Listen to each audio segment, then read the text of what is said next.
Good morning class 11th। आज हम पढ़ेंगे नेत्रों की क्रियाविधि का मैकेनिज्म। कुछ इसमें करना नहीं है। कल हमने बताया था नेत्रों की संरचना के बारे में या नेत्र की संरचना के बारे में कि इसमें सबसे पहले लेंस होता है। ये जुड़ी रहती हैं सीलियरी बॉडी द्वारा। ये लेंस हो गया, कार्निया हो गया, aqueous humour, vitreous humour, optic nerves हो गया। कोई भी इमेज है, मान लीजिए इमेज ए और इमेज बी, जैसे आप 10th में पढ़े होंगे प्रकाश की किरणें कैसे जो है परावर्तित होती हैं उत्तल लेंस से अवतल लेंस से, वैसे ही काम इसमें भी हो रहा है कि जब ये किरणें जाती हैं तो जो एक्वस ह्यूमर होता है ये प्रकाश की किरणों को मोड़ देता है। और मोड़ देता है जब ये इस लेंस से, आँख के लेंस से होकर गुजरती हैं, तब भी ये थोड़ी बहुत क्या हो जाती हैं, मुड़ जाती हैं, या कह सकते हो कि ये जो है झुक जाती हैं। वैसे ही जब यहाँ से प्रकाश की किरणें जाएंगी तो ये और केंद्रित कर देता है और इस तरीके से प्रतिबिंब जो है वो रेटिना पर बनता है। यानी इमेज कहाँ बनेगा, रेटिना पर इसका इमेज तैयार हो जाएगा, लेकिन उल्टा इमेज तैयार होगा। यानी बी ये हो जाएगा और ए ये हो जाएगा और यहाँ से इंफॉर्मेशन ऑप्टिक नर्व्स के द्वारा ब्रेन में पहुँचाया जाएगा और ब्रेन में मेमोरी के आधार पर ये जाना जाएगा कि हाँ, हमने इस व्यक्ति को पहले कहीं ना कहीं देखा है।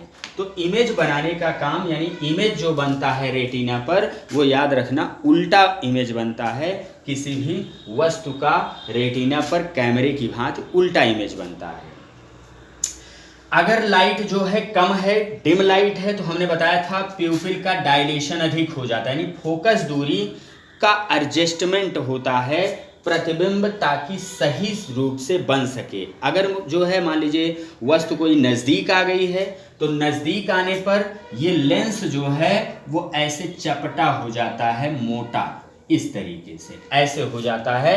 फोकस दूरी इसकी कम हो जाती है और इमेज सही रेटिना पर, जो इसका इमेज है वो रेटिना पर प्राप्त हो जाता है। लेकिन अगर वस्तु बहुत दूर स्थित है तो ये लेंस जो है ऐसे बिल्कुल पतला या चपटा हो जाएगा, जो फोकस दूरी को एडजस्टमेंट करने का काम हो रहा है। यानी इसको हम समायोजन हम कह सकते हैं कि कैसे हम फोकस दूरी का समायोजन, जैसे कोई कैमरा होता है तो उसमें लेंस को आगे पीछे खिसका करके उसकी फोकस दूरी का समायोजन करके तब इमेज को सही से प्राप्त किया जाता है। वैसे ही समायोजन क्या है, लेंस का आवश्यकता अनुसार चपटा हो जाना या मोटा हो जाना, जिससे फोकस दूरी में परिवर्तन करा करके रेटिना पर स्पष्ट प्रतिबिंब प्राप्त करने की प्रक्रिया ही क्या कहलाती है, समायोजन कहलाती है या एकोमोडेशन कहलाती है। ये नेत्रों की क्रियाविधि हो गई। इसके अलावा इसकी केमिस्ट्री क्या है, यानी रासायनिक केमिस्ट्री क्या है, तो दो प्रकार की सेल हम पहले बता चुके हैं। एक सेल पाई जाती है रॉड सेल और दूसरी सेल पाई जाती हैं कोन सेल। यानी रॉड सेल जो पाई जाती हैं वो रात्र में देखने का काम करती हैं, कोन सेल पाई जाती हैं वो देखने का तो काम करती हैं लेकिन कलर विजन को पहचानने का काम करती हैं, यानी उसके द्वारा कलर को पहचाना जाता है। रॉडॉप्सिन क्या होता है, रॉडॉप्सिन डिम लाइट में जब लाइट होगी, मध्यम लाइट होगी या लाइट रहेगी तो ये रॉडॉप्सिन ब्रेक हो जाता है रेटिनिन जो है और ऑप्सिन में। जैसे हीमोग्लोबिन हीम और ग्लोबिन में ब्रेक हो जाता है, वैसे ही रेटिनिन और ऑप्सिन में ये ब्रेक हो जाता है। किस समय, लाइट के समय, दिन के समय। इस समय कौन काम कर रही होती हैं, दिन के समय।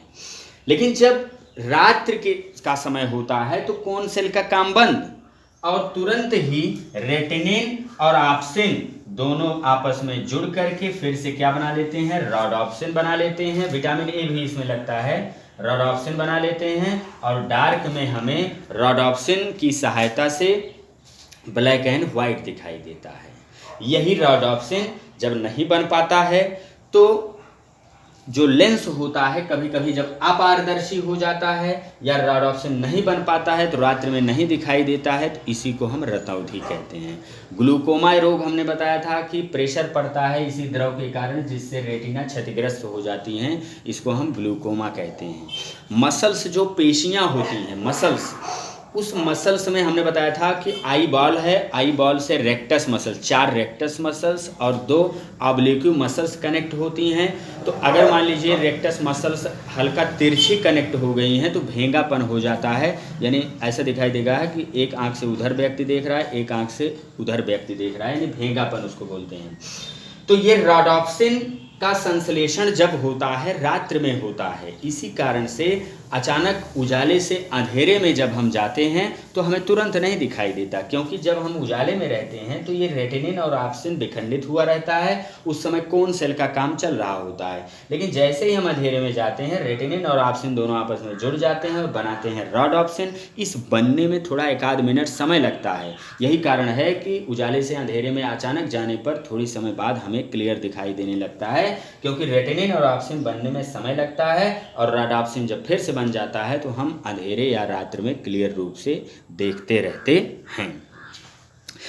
इसके अलावा आप में दिया गया है प्रमुख दृष्टि दोष, ये आप पढ़ चुके हो। निकट दृष्टि दोष के बारे में जानते हो, दूर दृष्टि दोष के बारे में जानते हो। निकट दृष्टि दोष उल्टा है, निकट दृष्टि दोष में निकट की वस्तुएं साफ दिखाई देती हैं, दूर की साफ नहीं दिखाई देती। और जो दूर दृष्टि दोष होता है उसमें दूर की वस्तुएं जो है साफ दिखाई देती हैं और नज़दीक की वस्तुएं साफ दिखाई नहीं देती हैं।